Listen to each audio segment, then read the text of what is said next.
안녕하세요. 오늘은 로마서 1장에서 4장을 우리가 살펴보겠습니다.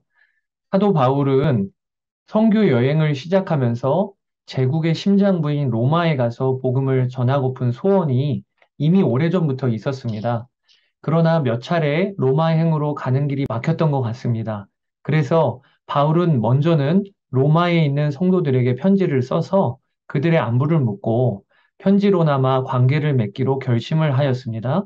그리고 그의 세 번째 선교 여행 중에 고린도에 잠시 머무는 3개월 동안에 로마의 성도들에게 편지를 씁니다. 아직까지 한 번도 만나본 적 없는 로마 성도들이었기 때문에 바울은 다른 서신서들과는 달리 로마서를 특별한 형식과 내용으로 작성하기 시작을 합니다. 예를 들어 바울이 쓴 다른 서신서들인 고린도 전후서나 데살로니가 전후서 등을 보면 그가 직접 전도 여행을 가서 그 지역에 세운 교회들에게 쓴 편지였습니다. 즉 바울이 이미 말로 성도들에게 복음을 전하고 가르쳤던 곳에 편지를 쓴 것입니다. 그래서 바울의 다른 서신서들은 현재 교회가 당면한 문제에 대한 답변을 한다거나 성도들의 질문에 대한 바울의 대답이 그 내용의 주를 이룹니다. 그러나 로마는 사정이 달랐습니다. 바울은 아직 로마의 성도들을 만나보지도 못했습니다. 그렇기에 그는 다른 서신서들과는 다르게 로마에 있는 성도들에게 우선은 예수 그리스도의 복음을 차근차근히 설명하는 내용의 편지를 써야 했던 것입니다. 로마서는 그 내용의 구성으로 보면 왜 복음이 우리에게 필요한가, 또 하나님이 어떻게 복음 안에서 죄인들을 의롭게 하시는가, 또 우리가 어떻게 그 복음으로 삶이 바뀌는가, 복음에 합당한 삶의 구체적인 모습은 무엇인가? 라는 내용들로 구성되어져 있습니다. 로마서를 통해 여러분들이 복음이 무엇인가를 분명히 알게 되고 복음 자체이신 예수 그리스도를 감격적으로 만나 동행하는 은혜를 누리시게 되기를 축복합니다. 자, 로마서 1장을 살펴보겠습니다. 바울이 쓴 모든 편지에는 그 서두의 형식이 비슷비슷합니다.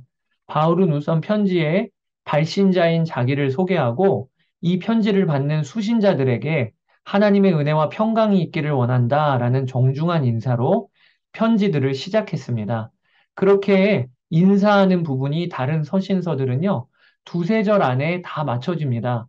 고린도 전후서나 갈라디아서, 에베소서, 빌립보서, 골로새서 다 그래요. 그런데 로마서는 그 서두의 내용과 형식이 다른 서신서들에 비해 조금 다릅니다. 보통 두세 절 안에 인사를 마무리 짓곤 했었는데 로마서는 7절에 이르기까지 긴 인사를 이어가고 있어요. 여러분 왜 그렇게 긴 호흡으로 인사를 하고 있을까요? 그것이 바울이 로마서의 서두에서부터 복음이신 예수 그리스도를 전하고픈 갈망에 휩싸였기 때문에 그렇습니다. 사도 바울은 복음이란 단어만 나와도 가슴이 뛰었던 사람입니다. 그래서 그는 정중히 인사를 나누기도 전에 먼저는 복음에 대해 간략하게만이라도 전하고 싶은 열정으로 글을 시작한 것입니다. 그리고 로마서 서두에서 그의 가슴을 뛰게 했던 복음의 내용은 바로 예수 그리스도 그분이십니다. 그래서 2절에서 6절에 보면 이 복음은 하나님이 선지자들을 통하여 그의 아들에 관하여 성경에 미리 약속하신 것이라 그의 아들에 관하여 말하면 또 그로 말미암아 우리가 은혜와 사도의 직분을 받아 그의 이름을 위하여 모든 이방인 중에서 믿어 순종하게 하나니 이런 식으로 기록되어져 있습니다. 여러분, 이 로마서의 짧은 인사 부분 안에 바울이 복음에 대하여 언급하고 있는데 그 짧은 분량 동안에 하나님의 아들 예수 그리스도가 얼마나 많이 언급되고 있는지를 보십시오. 바울에게 있어서요, 복음은요, 그 어떤 사상이나 가르침이 아니었어요. 그에게 복음이란 인격이시고 지금도 살아계신 예수 그리스도 그분 자체가 가장 기쁜 소식이었던 것입니다. 바울은 그 예수님을 전하는 일이 흥분이 되다 보니까 로마서의 서두를 1절에서 7절까지 다른 편지에 비하여 길게 갖고 나간 것이죠. 로마의 성도들에게 인사를 마친 바울은 그가 그동안 로마로 가기를 여러 번 시도했으나 번번이 길이 막혔음을 밝힙니다. 그러면서 로마로 가서 성도들을 만나보지는 못했지만 그들의 믿음에 대한 소문을 익히 듣고 감사하다는 마음을 전합니다. 바울은 로마의 성도들을 위해 쉬지 않고 기도하며 그들을 곧 보게 되기를 바라고 있습니다. 그러면서 그는 자신의 기대를 밝히기를 12절에 내가 너희에게 가서 너희와 나의 믿음으로 말미암아 피차 안위함을 얻으려 함이라 라고 밝히고 있습니다. 여러분, 사도 바울은 항상 공동체가 필요하다고 밝히고 있어요. 공동체 안에서 누리는 신앙적인 유익을 갈망했습니다. 여러분, 이것은 우리에게 큰 도전이 됩니다. 대사도인 바울도 공동체가 필요했거든. 하물며 우리는 어떻게 했느냐 말입니다. 우리에게 공동체는 하나님이 주신 선물임을 기억합시다. 피차 유익을 누리고 도전을 받아야 되는 삶이 우리의 삶인 것입니다. 이제 바울은 로마서를 쓰는 자신의 가장 중심된 속마음을 나눕니다. 자신이 하나님의 복음을 받은 자로서 바울은 이 복음이 단지 나 하나만을 위한 복음이 아니라 나를 통하여 모든 민족과 모든 사람에게 전하게 하시려고 하나님이 나에게 복음을 주셨다고 그는 알고 있었습니다. 그러기 때문에 바울은 늘 복음을 전하는 일에 부담과 자신을 복음의 빚진 자라고 소개를 하고 있습니다. 이제 바울은 그 믿음으로 로마에 있는 성도들에게 복음을 전하려고 합니다. 그는 우선 왜 모든 사람에게 복음이 필요한지를 설명하게 되는데요. 그 본문이 로마서 1장 18절부터 3장 20절까지 이어집니다. 이 부분에서 바울은 우리 모든 인간이 처한 절망적인 상황에 대하여 말할 것입니다. 먼저 로마서 1장 18절부터 32절까지 바울은요, 이방인들을 향하여 너희가 지금 당면한 가장 큰 문제가 하나 있다고 밝힙니다. 그것이 이방인들이 하나님의 진노 앞에 지금 피할 방법이 없다는 것입니다.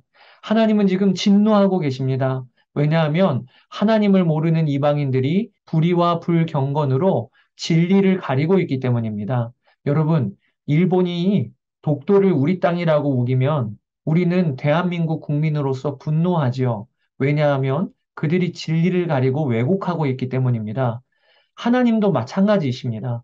하나님이 천지를 창조하시고 사람을 지으셨습니다. 그것은 우리의 몸 하나만 정직하게 살펴보아도 알 수 있는 것입니다. 그런데 사람들은 그 진리를 인정하지 않고 오히려 창조주 하나님을 적극적으로 대적합니다. 생명이 없는 돌이나 나무 한 조각을 놓고는 그것을 하나님처럼 여기며 섬깁니다. 더 나아가서 자신의 욕심과 정욕을 따라 하나님이 정해주신 질서를 어기고 죄를 쫓는 일에 급급합니다. 이 일에 대하여 하나님이 진노하고 계시다는 것입니다. 하나님의 진노가 하나님을 대적하고 있는 이방인들을 기다리고 있습니다. 그들은 하나님 앞에 설 것인데 지금 이 상태로는 구원을 받을 어떠한 희망도 없습니다. 그러나 하나님의 진노는요, 앞으로 일어날 일만의 문제가 아닙니다.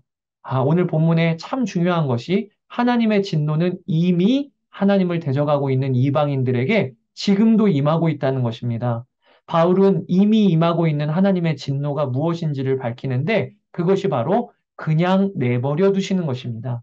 하나님이 부끄러운 정욕대로 사는 이방인들을 내버려 두십니다. 그 말은 하나님이 아예 이방인들을 향해 나 몰라라 하셨다는 것은 아닙니다. 하나님은 여러 방법으로 이방인들에게 하나님을 알리셨고 지금도 그렇게 하고 계십니다. 그러나 그들은 끝까지 마음에 하나님 두기를 싫어합니다. 그래서 하나님은 그들을 내버려 두신다는 것입니다. 하나님과 상관없는 자, 하나님이 내버려 두시는 자, 이게 이미 심판받은 거라는 거예요. 이방인들이 그렇게 사니까 마음에 채우고 채워도 끝이 없는 허무가 가시지를 않습니다. 하나님이 계셔야 할 우리 마음의 자리에 아무리 다른 것으로 채워도 텅 빈 그 마음이 채워지지가 않는 것이지요. 그래서 사람들은 온갖 음란과 탐욕으로 열심히 채우고 삽니다. 그리고 그 결과 이방인들의 삶에는 하나님과의 관계, 자기 자신과의 관계, 타인과의 관계가 다 깨어져 있다는 것입니다.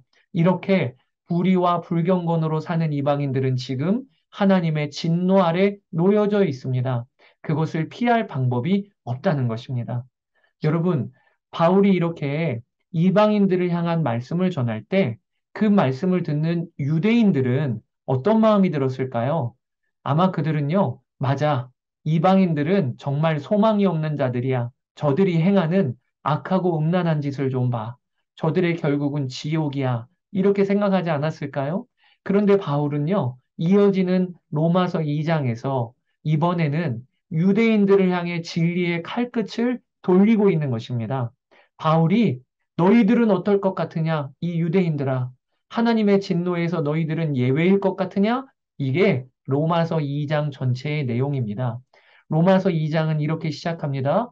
그러므로 남을 판단하는 사람아, 누구를 막론하고 내가 핑계하지 못할 것은 여러분, 여기 남을 판단하는 사람은 누구일까요? 바로 율법을 받았다고 해서 이방인들을 함부로 판단하는 유대인들을 말하는 것입니다. 그들은 이방인과는 다르게 하나님을 아는 자들이라고 스스로 자부합니다. 자신들은 하나님의 백성이라고 여기며 하나님의 율법도 배우고 익혔습니다. 그러니 그 기준으로 남을 판단하는 것이죠. 그러나 그들도 결국 이방인들과 전혀 다르지 않다는 것이 말씀의 진단입니다. 남을 판단하는 것으로 내가 너를 정죄함이니 판단하는 내가 같은 일을 행함이니라. 이것이 유대인들의 문제였습니다. 율법을 갖고는 있지만 하나님의 백성이라고는 하지만 그들의 마음과 행동은 이방인들과 전혀 다르지 않았던 것입니다. 간음하지 말라 가르치는 유대인들이 이성을 보며 부릴 듯 음욕을 마음에 품습니다.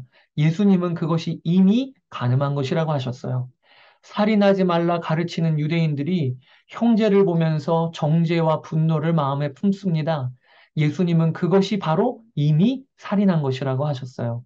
이처럼 하나님의 눈에는 우리의 말과 행동 이전에 우리의 마음과 생각이 바로 우리인 것입니다. 사랑하는 여러분, 조금만 진실하고 정직한 사람이라도 자신 안에 꿈틀대고 있는 죄성을 고백하지 않을 수가 없는데 우리의 중심을 보시는 하나님의 눈에는 우리가 어떻게 보이겠습니까? 하나님의 눈에는요, 율법과 할례가 없는 이방인이나 율법과 할례를 받은 유대인이나 지금 동일한 상태인 거예요. 그래서 11절에 하나님은 사람을 외모로 취하지 않으신다라고 바울은 선언합니다. 즉, 할례를 받았다고 하나님의 백성이 되는 게 아니고 율법을 받은 유대인이라고 해서 자동적으로 하나님의 백성이라는 것도 아니라는 것입니다. 오직 마음이 할례를 받은 자, 그 사람이 바로 하나님의 백성이라고 바울은 선언하고 있습니다. 또한 율법과 할례를 받은 유대인이라고 그들이 자동적으로 구원을 받을 수 있는 것이 아님을 분명히 선포합니다. 영생은 오직 하나님의 뜻대로 사는 자, 율법을 행하고 지키는 자가 누리는 것입니다. 그래서 이방인이라도 그 양심에 담아 놓으신 하나님의 법을 지키고 온전히 지키고 살면 그가 유대인은 아니지만 의에 이를 수 있다는 것입니다. 그러나 여러분, 바울이 이렇게 말하는 것의 참뜻을 이해해야 하겠습니다. 바울은요, 율법을 온전히 지킬 수 있는 자, 양심에 따라 이방인이어도 하나님의 뜻을 지키며 살 수 있는 자가 있다. 스스로 의에 이를 수 있는 자가 있다. 이걸 말하려고 하는 것이 결코 아닙니다. 오히려 바울의 정확한 의도는요, 그럴 수 있는 자가 아무도 없다는 것을 말하려고 하는 것입니다. 이처럼 바울은 모든 사람을 하나님의 피할 수 없는 진노 앞으로 몰아가고 있는 거예요. 내가 구원받을 만한 어떤 가능성도 없구나. 내가 하나님의 진노를 받을 수밖에 없는 죄인이구나. 이 절망의 자리로 이방인과 유대인들, 즉 모든 사람들을 세우고 있는 것입니다. 사랑하는 여러분, 복음은요, 우선 우리를 절망의 자리로 인도합니다. 내가 죽을 수밖에 없는 절망적인 존재임을 깨닫는 것에서부터 구원의 역사는 시작되는 것이죠. 하나님이 주신 율법을 따라 모든 인간을 진단한 결과 한 사람도 예외 없이 모두가 다 죽을 수밖에 없는 죄인인 것입니다. 그래서 로마서 3장 10절에 의인은 없나니 하나도 없다. 여기까지가 로마서의 첫 번째 주제예요. 왜 복음이 필요한가? 우리 스스로 구원받을 수 있는 사람이 아무도 없다는 거예요. 이렇게 로마서 3장 20절까지 바울은 모든 사람이 구원받을 아무런 소망이 없음을 밝힙니다. 이방인의 지혜로도 유대인의 종교적인 열심으로도 하나님의 진노를 피할 방법이 없다는 것입니다. 그러면 여러분, 이제 우리는 어떻게 해야 하는 겁니까? 아무런 소망이 없다니요. 이때에 하나님은 우리에게 한 소망을 주세요. 마치 칠흑같이 어두운 곳에 한 줄기 빛이 비추이는 것처럼 말입니다. 그것이 바로 로마서 3장 21절 말씀입니다. 세번역 성경으로 하면 21절은 그러나 이제는 율법과 상관없이 하나님의 의가 나타났습니다. 이렇게 기록이 되어지고 있어요. 하나님이 이방인의 지혜로도 유대인의 종교적 열심으로도 도무지 얻지 못했던 구원, 하나님의 의를 우리에게 베풀어 주셨다는 거예요. 율법 외에 하나님의 한 의가 나타났으니 그것이 바로 예수 그리스도를 믿음으로 말미암아 얻는 의라는 것입니다. 완벽한 의 자체이신 예수님이 십자가에서 우리의 이름으로 죽으심으로 우리 죄의 값을 예수님이 담당하시고 동시에 예수님의 의가 우리에게 전가되었습니다. 우리의 죄는 예수님께 갔고 예수님의 의가 우리에게 왔다는 것입니다. 우리의 죄의 기록은 예수님께서 십자가에서 사형 집행을 받으심으로 완벽히 지워지고 예수님의 의의 기록이 우리의 것이 되었습니다. 예수님이 부활의 새 생명으로 성령님으로 내 안에 오심으로 말입니다. 사랑하는 여러분, 예수 그리스도를 믿음으로 말미암아 구원 얻는 길을 하나님이 여셨습니다. 로마서 3장엔 믿음으로 얻는 하나님의 의, 즉 복음이 선포되었습니다. 헬라인의 지식으로도 유대인의 종교적 열심으로도 얻을 수 없었던 하나님의 의, 인간으로서는 불가능한 일이기에 하나님이 오직 은혜로 모든 사람이 의롭게 되는 길을 여셨다고 3장에 선포되어지고 있죠. 바울은 이어서 로마서 4장에 이 구원의 디자인이 갑작스럽게 등장한 것이 아니고 구약의 선진들도 오직 믿음으로 말미암아 구원을 받은 것이었음을 설명합니다. 여러분, 구약은 율법, 신약은 복음 아닙니다. 구약의 율법은요, 신약의 복음으로 우리를 안내하는 역할을 하는 것입니다. 율법으로는 도무지 구원을 받을 수 없기에, 즉 인간의 노력과 정성으로는 도무지 율법의 요구를 충족시킬 수가 없기에 아무 공로 없이 주어지시는 의, 즉 복음이 우리에게 필요한 것입니다. 이런 점에서 율법은 우리에게 복음이 필요함을 알려주는 중요한 길잡이 역할을 해주는 것입니다. 로마서 4장에서 바울이 말하는 가장 핵심은 하나님은 구원의 기준을 한 번도 바꾸신 적이 없으시고 구약도 율법을 지킴으로 구원을 받는 게 아니고 구약에서부터도 믿음으로 얻는 구원에 대하여 하나님은 줄기차게 말씀하셨다는 것입니다. 바울은 이것을 아브라함과 다윗, 즉 구약의 가장 핵심 인물의 예를 들어 설명합니다. 구원은 오직 예수 그리스도를 믿음으로만 받는 것인데 이것은 예수 그리스도 이전에 구약의 선진들에게도 똑같이 적용되었다는 거예요. 여러분 어떻게 적용되었을까요? 구약은요, 오실 메시아를 믿음으로 구원받았다는 거예요. 그리고 신약부터는 오신 메시아, 즉 예수 그리스도를 믿는 믿음으로 구원을 받는 것입니다.